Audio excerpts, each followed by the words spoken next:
For this mango smoothie, we are going to take 3 Alphonso mangoes, 4 to 5 almonds soaked overnight, and 1 coconut for taking out its coconut milk. You can easily get the coconut milk from the market, but I prefer to do it at home by taking the coconut pieces and then churning it into the mixer. So if you are taking 1 cup of coconut pieces, then take 2 cup of water and then churn it into the mixer and squeeze the milk out of it using a thin cloth. I am soaking these mangoes into regular tap water for at least 1 hour so that it becomes easy to digest. Just peel off all the mangoes. These mangoes are really sweet, so I am not going to add sugar into it, but if you want, you can either add brown sugar or rock sugar.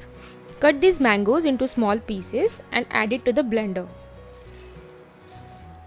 We are going to use 300 ml of coconut milk for this recipe. Initially, I am going to add only small amount of milk to blend it smoothly.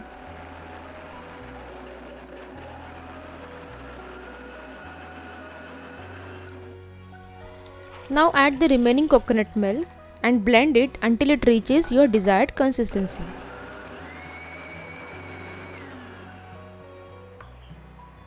I am slicing these soaked almonds to garnish our smoothie. You can also add some ice if you like it cold.